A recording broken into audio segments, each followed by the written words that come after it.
We're out here in the field looking at what really goes on in the soil when we have applied liquid natural clay LNC to the desert sand.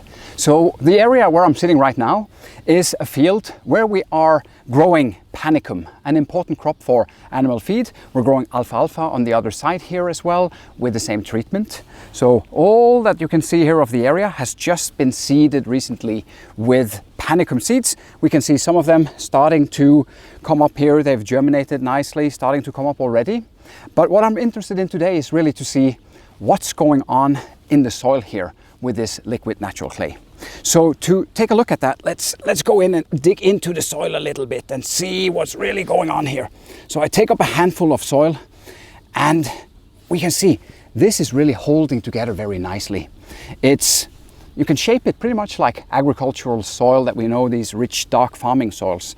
It's holding together. We can see when we break it up here, there's a lot of nice moisture being held into this soil. So what's causing this is the liquid natural clay, this liquid nearly as thin as water that we apply to the surface. Here we've used these irrigation lines to pump out an amount of liquid natural clay to the ground. Is percolated into the soil down to 30, 40, 50, 60 centimeters in depth and created this soil structure where we can shape these soils like this. So the clay is really binding the sand particles together, and that's what enables the soil to retain water and nutrients just like a sponge. And that's the innovation that we have come up with to make Earth green again, really. So to compare this with an untreated area, let's go and take a look what's happening on the other side here. So as I said, we have this area where we have treated this side with LNC.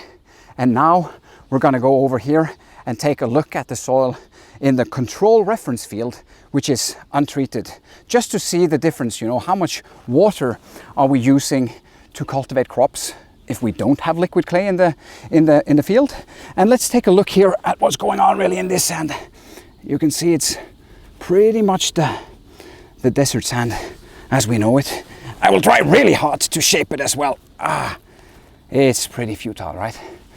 So here we really see the difference between soil that is treated with LNC and the control reference, the way we actually, and you can just imagine how the water is leaching through the sand here. We can see there's not much moisture left either. So yeah, now we've seen some differences on the soil with and without LNC.